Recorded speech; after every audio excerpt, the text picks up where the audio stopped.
Hello दोस्तों, कैसे हैं आप सब लोग। आशा करता हूं कि आप सब लोग बहुत ही अच्छे होंगे। दोस्तों, आज हम मानव मूल्य एवं पर्यावरण अध्ययन जो human values and environment study है, उसकी तीसरी वीडियो देखेंगे, पहली यूनिट की।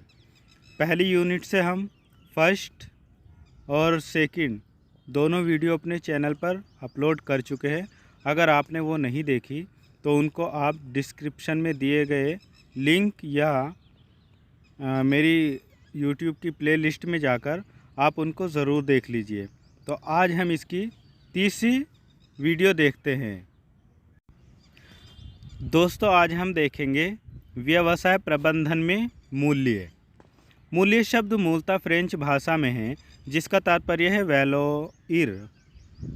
वैलोइर किसी खास वस्तु के लाभ, महत्व तथा उपयोगिता को बताता है। इस मूल्य की संकल्पना निरपेक्ष कम तथा सापेक्ष अधिक होती है।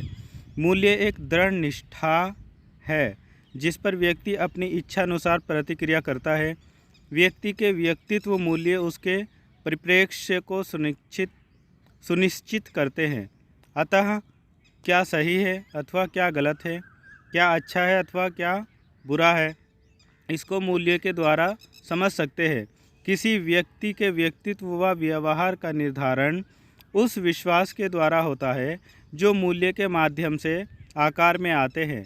अन्य शब्दों में यह कह सकते हैं कि मूल्य व्यवहार, मान्यताओं, व्यक्तित्व, अभिव्यक्ति व धारणाओं को सुनिश्चित करते हैं। व्यक्ति अपने विश्वास के आधार पर जो कार्य करता है अथवा निर्णय लेता है, उन्हें मूल्य आधारित प्रबंधन कहते हैं। अनेक संगठनों के सिद्धांतों तथा व्यवहारों के भिन्न भिन्न समूह अथवा वर्ग होते हैं। किसी व्यक्ति अथवा समूह के उचित निर्णयों को मूल्य आधारित प्रबंधन कहा जाता है। व्यवसाय के संचालन में सामाजिक मूल्यों का प्रतिनिधित्व होता है। एक प्रबंधक जो प्रशासनिक काम करता है, उसे प्रबंधक के पास स्थापित मूल्यों का आकार प्रदान किया जाता है। प्रबंधक की मूल्य प्रणाली कर्मचारियों के प्रदर्शन के मापन के समय विशेष भूमिका अदा करती है। इसके अलावा प्रबंधकीय मूल्यों व नियोजन, निर्देशन, नियंत्रण व आयोजन के कार्यों के बीच संगतता होनी आवश्यक है। अर्थशास्त्रियों व नेताओं की बुद्धि तथा ज्ञान हर समाज में मूल्यों का आधार होते हैं। मूल्य में कई कारक सम्मिलित होते हैं जो निम्न हैं। नंबर 1 ईमानदारी, नंबर 2 सत्यनिष्ठा, नंबर 3 सहिष्णुता, नंबर 4 निस्वार्थता तथा नंबर 5 करुणा। नेक्स्ट है प्रबंधन में मूल्यों की आवश्यकता। किसी भी उद्यम के विकास तथा अस्तित्व को उचित ठहराने वाले दो मुख्य उद्देश्य हैं। नंबर 1 मनुष्यों के बीच प्रसन्नता तथा सामंजस्य। हालांकि इनमें कोई भी व्यक्ति उल्लेखनीय रूप से भौतिक समृद्धि को पा सकता है, लेकिन वह सुख को नहीं पा सकता। प्रबंधन में मूल्यों की आवश्यकता को निम्नतः दो प्रकार से बताया जा सकता है। नंबर 1 प्रकृति का शोषण। विज्ञान व प्रौद्योगिकी में तेज वृद्धि की वजह से इसका औद्योगिकरण हो पाया है। यद्यपि इस प्रक्रिया में प्रकृति का अधिक शोषण हुआ है। मानव इस भ्रम में रहा है कि वह अपनी इच्छा से संसाधनों का शोषण कर सकता है। प्रकृति तथा मनुष्य परस्पर निर्भर तथा उससे संबंधित है। अतः मनुष्य द्वारा अपनी शुद्ध आत्म केंद्रित ज़रूरतों के लिए प्रकृति का शोषण नहीं हो सकता। नंबर 2 मनुष्य मशीन समीकरण। पुराने समय में मनुष्य को मशीन व वस्तुओं का कारक माना जाता था, जिसे खरीदा, बेचा व प्रयोग किया जा सकता है। जबकि 21वीं शताब्दी में मनुष्य कल्याण पर अधिक जोर दिया गया है तथा इसलिए मनुष्य को मानव के रूप में व संपत्ति के रूप में मानते हैं। नेक्स्ट है प्रबंधन में मूल्यों की भूमिका। प्रबंधन में मूल्यों की भूमिका निम्न प्रकार है। नंबर 1 प्रेरणा, मोटिवेशन। ये मूल्य व्यक्ति के अंदर छिपी हुई प्रतिभा को उत्पन्न करने में विशेष भूमिका का निर्वहन करते हैं। इसमें किसी संगठन में अपने आप को व दूसरे लोगों को प्रेरित करने हेतु नीति तथा उचित मूल्यों की ज़रूरत होती है। ऐसे मूल्य हर समय प्रेरित रहने हेतु आवश्यक समर्थन देते हैं, चाहे परिस्थिति कितनी भी निराशाजनक अथवा जटिल क्यों न हो। नंबर 2 व्यवहार का निर्धारण, डिटरमाइन बिहेवियर। ये मूल्य संगठनात्मक व्यवहार को काफ़ी सीमा तक प्रभावित करते हैं। फलतः प्रबंधक कर्मचारी के व्यवहार को इच्छित दिशा में प्रभावित कर सकता है। नंबर 3 कर्मचारियों का विकास, डेवलपमेंट ऑफ एम्प्लॉइज़।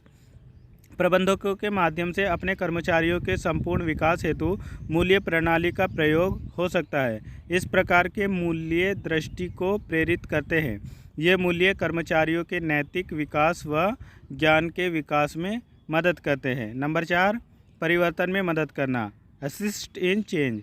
ये मूल्य संगठन को इकट्ठा करते हैं। जब मूल्यों का पुनः मूल्यांकन होता है वह संगठनात्मक संरचना के उद्देश्यों के अनुसार लाया जाता है, तो संगठनात्मक परिवर्तन को बढ़ावा प्रदान किया जाता है। इस परंपरा के फलस्वरूप कई व्यक्तियों व संगठनों को पहले ही रूपांतरित किया जा चुका है। नंबर 5 प्रबंधकीय व्यवहार को कम करना, अंडरपाइन मैनेजरियल बिहेवियर। प्रबंधन व संगठनात्मक व्यवहार को समझने हेतु मूल्यों का अध्ययन अत्यधिक महत्वपूर्ण होता है। नेक्स्ट है मूल्य आधारित संगठन। संगठन जीवन व सांस लेने वाली संस्कृति है जिसमें समस्त कर्मचारियों मूल्यों को बताते हैं। उन्हें मूल्य आधारित संगठन VBO कहते हैं। ऐसे संगठनों में संस्कृति को मुख्य नियमों के एक स्पष्ट समूह के माध्यम से आकार दिया जाता है, जो निर्णय लेने, कार्यों तथा समुदायों की भावना हेतु आधार व पथ प्रदर्शक सिद्धांतों को बनाता है। कर्मचारी स्वयं के व्यक्तित्व मूल्यों व संगठन के मूल्यों के बीच उन मूल्यों से प्रेरित संस्कृति में समानता पाते हैं, जिनके फलस्वरूप वह एकत्रित व प्रेरित कार्यबल होता है। जब कोई संगठन तथा नेतृत्व उनके माध्यम से प्रचारित मूल्यों का दिखावा व अभ्यास करता है, तो वह एक उदाहरण प्रस्तुत करता है। मजबूत मूल्य प्रणालियाँ बदलाव हेतु प्रतिरोधी होती है, लेकिन वे स्वयं की रणनीति को बदलने अथवा अर्थव्यवस्था जैसी बाहरी शक्तियों की प्रतिक्रिया में स्वयं के विचार बदलने हेतु तैयार होते हैं।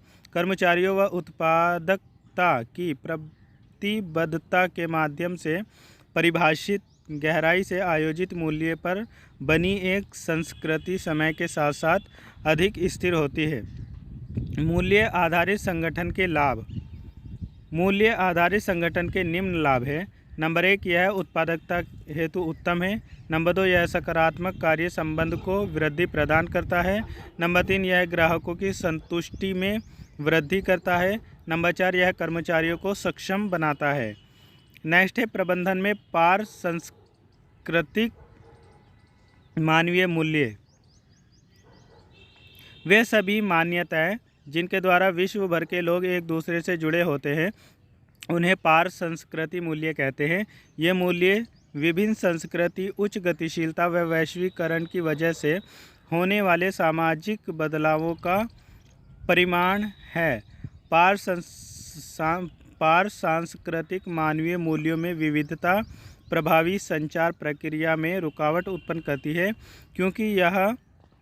क्योंकि यहाँ सम्मिलित व्यक्ति कई बहुसांस्कृतिक पृष्ठभूमि से आते हैं। वर्तमान विश्व व्यापार में मूल्यों तथा पार सांस्कृतिक परंपराओं ने बहुत अधिक महत्व हासिल कर लिया है।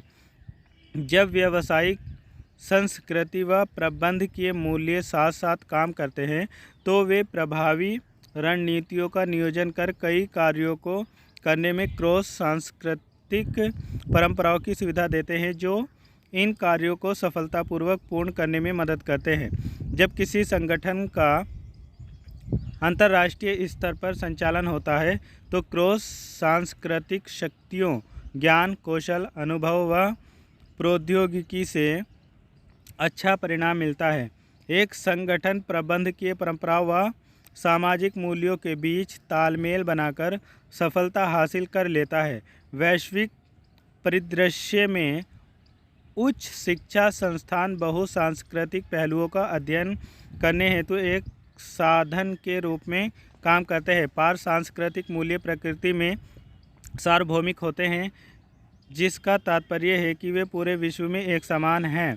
पार सांस्कृतिक मूल्य विश्व स्तर पर स्थापित होते हैं तथा किसी भी व्यक्ति में इन मूल्यों की विद्यमानता उसे एक बेहतर व उत्तम प्रबंधक बनाती है। ये मूल्य संगठन के अंदर कई लाभ देते हैं। नीचे कुछ विशेष पार सांस्कृतिक मूल्यों को बताया गया है जिनका भिन्न भिन्न प्रबंधकों के माध्यम से पालन होता है। नंबर 1 प्रेरक चरित्र, नंबर 2 लेन देन में पारदर्शिता, नंबर 3 लक्ष्य या उद्देश्य में स्पष्टता, नंबर 4 निष्पक्ष, नंबर 5 कर्मचारियों व श्रमिकों के प्रति निष्ठावान व्यवहार, नंबर 6 पारस्परिक प्रबंधन की भूमिका निर्वाह करने की शक्ति, नंबर 7 आत्मनियंत्रण, नंबर 8 टीम भावना तथा नंबर 9 समाज के प्रति उत्तरदायी दृष्टिकोण। प्रबंधन में पार सांस्कृतिक मानवीय मूल्यों की प्रासंगिकता। प्रबंधन में पार सांस्कृतिक मानवीय मूल्यों के महत्व अथवा प्रासंगिकता को अग्रलिखित बिंदु प्रकट करते हैं। नंबर 1 लाभ प्राप्ति। पार सांस्कृतिक मानवीय मूल्यों का पालन करने वाली कंपनियां काफ़ी अच्छी मात्रा में लाभ कमाती है। इन कंपनियों को कम समय में नुकसान हो सकता है किंतु दीर्घ अवधि में इन्हें आवश्यक सफलता मिलती है। नंबर 2 हितधारकों के बीच विश्वसनीयता।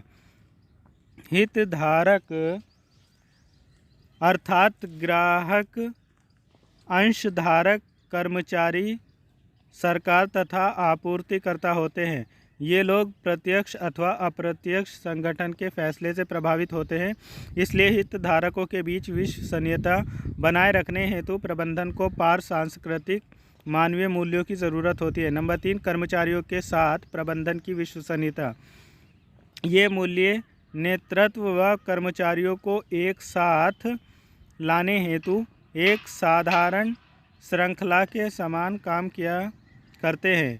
जब कर्मचारी मूल्यों का सहयोग करते हैं तो वे सामान्य लक्ष्य, संस्कृति व मूल्यों हेतु एक माहौल तैयार करते हैं। नंबर 4 निर्णय लेने में सहायक।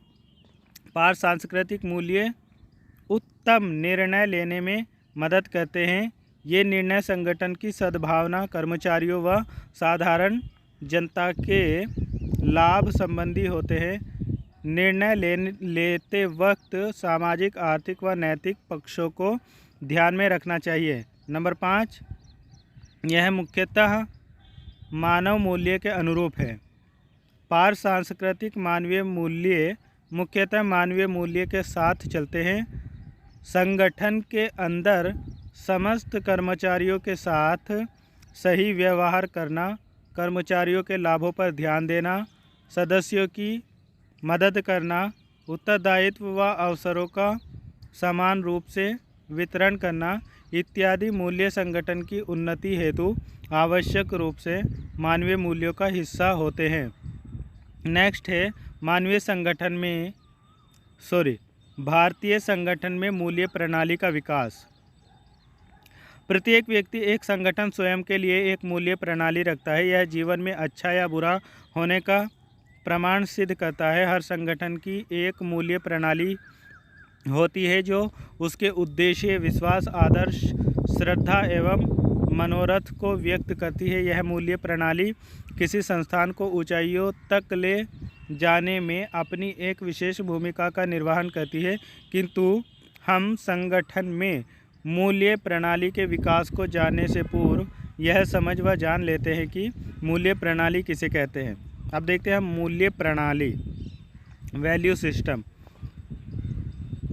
संगठन अथवा समाज में स्थापित मूल्यों एवं उद्देश्यों की प्रणाली को मूल्य प्रणाली कहा जाता है। यह नैतिक अथवा वैचारिक अखंडता के लक्ष्य हेतु प्रयोग होने वाले सुसंगत मूल्यों का वर्ग है। एक समाज, समुदाय, संगठन व समूह के सदस्य के रूप में एक व्यक्ति एक ही समय में एक व्यक्तिगत मूल्य प्रणाली को पकड़ सकता है। जीवन को मूल्य ही सार्थक बनाते हैं।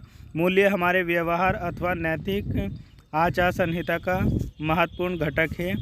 ये मूल्य ऐसे आदर्श मानक होते हैं जो किसी संगठन अथवा समाज हेतु दिशा निर्देश के रूप में काम किया करते हैं। ये मूल्य भिन्न भिन्न संस्थाओं के द्वारा विकसित हमारे मन मस्तिष्क में गहराई से बैठे होते हैं। यहाँ हम भिन्न भिन्न भारतीय संगठनों जैसे परिवार, समाज, शिक्षण संस्थाओं में मूल्य प्रणाली के विकास के विषय में चर्चा करेंगे। भारतीय परिवार व मूल्य प्रणाली का विकास। भारतीय संगठन में परिवार मूल्यों के विकास में वह सीढ़ी है जिस पर चढ़कर मानवीयता के लक्ष्य को सरलता से प्राप्त किया जा सकता है। सबसे पहले व्यक्ति में परिवार से ही मूल्य प्रणाली का विकास होता है। 6 वर्ष की अवस्था तक बच्चा अन्य लोगों के व्यवहार व आचरण से सर्वाधिक प्रभावित होता है। प्राथमिक स्तर पर मूल्यों का इसी अवस्था में निर्धारण होता है। परिवार का शैक्षणिक व आर्थिक स्तर मूल्यों की पृष्ठभूमि को सुनिश्चित करने में सहायता करता है। परिवार एकल है अथवा संयुक्त, इसका प्रभाव भी मूल्य प्रणाली के विकास पर पड़ता है। पुराने समय में सामाजिक, व्यक्तिगत व सांस्कृतिक समस्त मूल्यों को बालक सबसे पहले परिवार से ही प्राप्त करता था।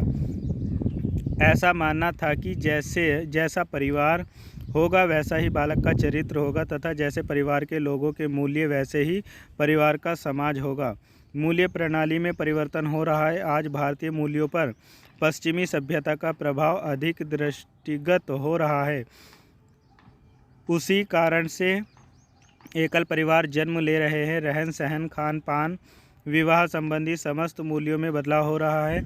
अब लोगों के उच्च व खुले विचारों के फलस्वरूप मूल्य प्रणाली भी विकास की तरफ बढ़ रही है। कभी कभी भारतीय संगठन के रूप में परिवार नकारात्मक परिणामों के साथ ही एक मूल्य प्रणाली दे सकता है। सत्ता व भ्रष्टाचार के वातावरण में पला बढ़ा बालक ईमानदारी व मूल्य शक्ति के मूल्य को कम कर सकता है। परिवार के व्यक्तियों के लगातार संबंध व मौजूदा मूल्य प्रणाली बालक के मूल्यों को आकार प्रदान करती है। फलतः बालक के दृष्टिकोण का निर्माण होता है।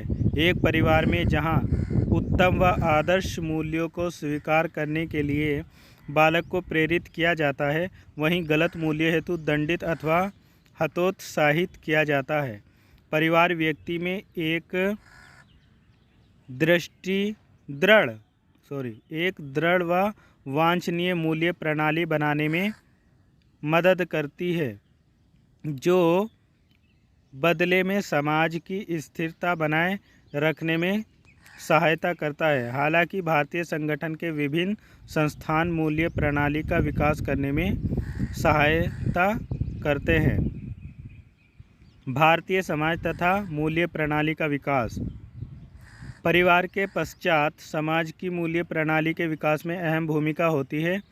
भारतीय समाज की वास्तविकता भूमिका विद्यालय जाने के साथ शुरू होती है। परिवार व समाज मूल्य प्रणाली के विकास में समान रूप से भागीदार होते हैं। बालक जैसे जैसे समाज के संपर्क में आता है वैसे वैसे उसका विकास भी उत्तरोत्तर होता जाता है। सामाजिक समूहों, सह शिक्षा, मीडिया व वार्तालाप से समाज के विकास भी उत्तरोत्तर होता जाता है।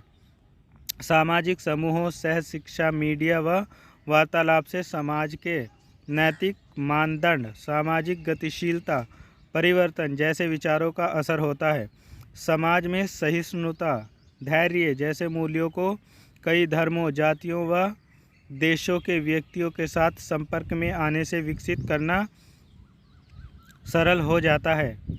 ऐसा मानना है कि व्यक्ति जितना सामाजिक होगा उस पर उतना ही समाज की मूल्य प्रणाली का प्रभाव होगा तथा जिस समाज में सामाजिक व्यक्तियों की संख्या ज़्यादा है एवं वे मूल्यों का आदर करते हैं व अपनाते हैं, उस समाज में मूल्य प्रणाली आगे की तरफ विकसित होती है।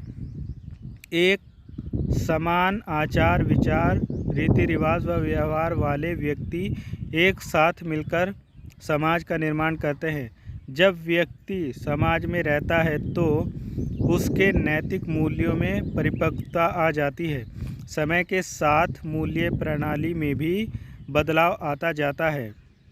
इसी परिवर्तन के फलस्वरूप मूल्य प्रणाली का विकसित रूप में भी हमें दिखाई देता है।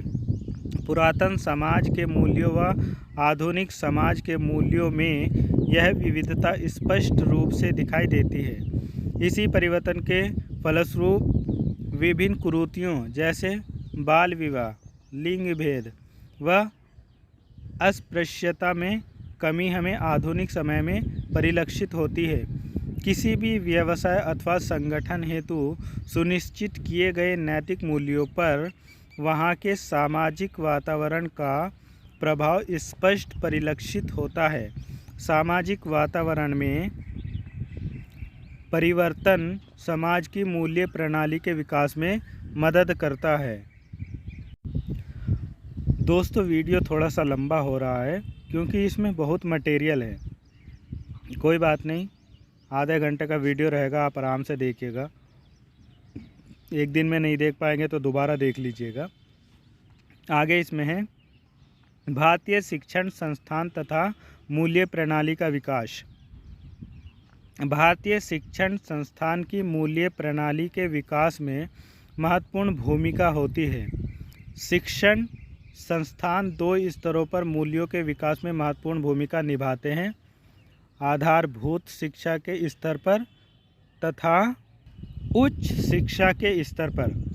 आधारभूत मूल्यों का प्रभाव बहुत ज़्यादा होता है, किंतु शिक्षण संस्थान प्रायोगिक मूल्यों के विकास में ही अपना सहयोग दे पाते हैं। व्यक्तित्व के विकास तथा बदलाव की संभावना उच्च स्तर पर ज़्यादा होती है। उच्च शिक्षण के समय ही व्यक्ति कई विचारधाराओं के संपर्क में आता है, उसमें कई प्रकार के मूल्य विकसित होते हैं। हर शिक्षण संस्थान की अपनी एक मूल्य प्रणाली होती है जिसका बालक पर प्रभाव पड़ता है। कई पाठ्यक्रमों में शामिल नैतिकता, धर्मनिरपेक्षता, समानता व स्वतंत्रता जैसी अवधारणाएं मूल्य प्रणाली के विकास में सहायता करती है। इस प्रक्रिया में छात्र व शिक्षक समूह भी मूल्य योगदान देते हैं। वर्तमान समय के छात्र किताबी ज्ञान की तरफ तो बढ़ रहे हैं, किंतु व्यावहारिक व नैतिक जैसे मूल्यों की उनमें कमी दिखाई देती है। इन कमियों को दूर करने तथा मूल्य प्रणाली का शिक्षण संस्थाओं में विकास करने के लिए समय समय पर शिक्षण नीतियाँ तैयार की गई है तथा शिक्षण संस्थान यह प्रयास करते हैं कि इन्हें पूरी तरह अपना बनाकर बालकों में मूल्यों का विकास किया जा सके। अतः मूल्यों के विकास में कई भारतीय संगठन जैसे परिवार, समाज तथा शिक्षण संस्थाएं अपनी महत्वपूर्ण भूमिका अदा करते हैं। दोस्तों, आज हमारी ये फर्स्ट यूनिट पूरी कंप्लीट हो चुकी है। इससे पहले मैंने 2 वीडियो और बनाए हैं पहली यूनिट के, तो इसका पार्ट 1 और पार्ट 2 आप डिस्क्रिप्शन में दिए गए लिंक पर क्लिक करके ज़रूर देख लीजिए, या मेरे YouTube की प्लेलिस्ट में चले जाइए, वहाँ आपको मिल जाएगी, या आई बटन मैंने दिया है यहाँ पर ऊपर, इसमें भी मैंने अपनी वो प्लेलिस्ट दे दी है, आप उस पर क्लिक करके देख लीजिए। अब हम थोड़ा सा समय और लगेगा, इससे रिलेटेड जो क्वेश्चन पूछे जा सकते हैं उन पे एक बार अपनी नज़र डाल लेते हैं। जैसे अगर हम बात करें दीर्घ उत्तरीय प्रश्न, तो उसमें पूछा जा सकता है नंबर 1, मूल्य का क्या अर्थ है, इसकी विशेषताओं का वर्णन कीजिए। दूसरा पूछा जा सकता है मानवीय मूल्यों को परिभाषित करते हुए इसकी विशेषताएं एवं महत्व की विवेचना कीजिए। ये पूरे यूनिट से संबंधित क्वेश्चन हैं, आप इनको देख लीजिएगा एक बार। नंबर 3 पूछा जा सकता है मानवीय मूल्यों के प्रकारों की विवेचना कीजिए। नंबर 4 आपसे पूछा जा सकता है दीर्घ में पूछा जा सकता है मूल्य प्रणाली के विकास में भारतीय परिवार, समाज तथा शिक्षण संस्थान की क्या भूमिका है, उसका वर्णन कीजिए। अच्छा, लघु में अगर बात करें तो शॉर्ट आंसर जो है उसमें पूछा जा सकता है मूल्यों को परिभाषित कीजिए। नंबर 2 मानवीय मूल्यों से आप क्या समझते हैं। नंबर 3 मानवीय मूल्यों की विशेषताएं बताइए। नंबर 4 मानवीय मूल्य के महत्व को स्पष्ट कीजिए। नंबर 5 मूल्य प्रणाली के विकास में भारतीय समाज की भूमिका को स्पष्ट कीजिए। ये इस पूरी यूनिट के प्रश्न हैं, आप इनको एक बार देख लीजिए और अच्छे से पढ़ लीजिए। इसके बहुविकल्पीय प्रश्न भी है। सबसे पहला था इसमें कि मूल्य शब्द अंग्रेजी के किस शब्द से बना है, आप इसको देख लीजिए। मैं इनका आंसर आपको नहीं बताऊंगा, मैं आंसर छुपा दे रहा हूँ। ऑप्शन में था वैलर, वैल्यूएशन, वैल्यू, वैले। इसका दूसरा प्रश्न है किसने कहा है कि मूल्य वे आदर्श, विश्वास अथवा मानक है जिन्हें समाज अथवा समाज के अधिकांश सदस्य ग्रहण किए हुए होते हैं। इसमें पहला ऑप्शन था जॉन जे काने, दूसरा था ओगबर्न, तीसरा था जेम्स वार्ड, चौथा था ब्रूबेकर। नंबर 3 प्रश्न है मानवीय मूल्यों की विशेषता है क्या है, ये बताना है। नंबर 1 पे था मूल्यों का विकास, नंबर 2 पे था आत्मसंतुष्टि, नंबर 3 पे था समाज की पहचान, नंबर 4 ये सभी आपको बताना है। आपको मैं प्रश्न के उत्तर नहीं बताऊंगा। नंबर 4 पे था वैल्यू शब्द की उत्पत्ति किस भाषा में हुई है। ऑप्शन में है फ्रांसीसी, रूसी, लैटिन या इनमें से कोई नहीं। नंबर 5 पे था मानवीय मूल्य का प्रकार क्या है, तो ऑप्शन में था सत्य, अहिंसा, प्रेम या ये सभी। तो आपको कैसी लगी ये वीडियो, आप इन प्रश्नों को भी देख लीजिए और इससे पहले की जो यूनिट है पहले उनको भी देख लीजिए, तब इन प्रश्नों को अच्छे से करिए। आई होप कि आपको बहुत अच्छे से समझ आएगा। मैंने मानव मूल्य जो ये ह्यूमन वैल्यू है, इसके मैंने जो ये human value and environmental study है, इसकी मैंने ये फर्स्ट यूनिट पूरी कंप्लीट कर दी है और इसकी सेकंड यूनिट भी मैंने अपने चैनल पर पूरी कंप्लीट कर दी है। इसकी थर्ड यूनिट हम देखेंगे, पहले आप इनको कंप्लीट कर लीजिए फिर आराम से देखते हैं। Thank you so much.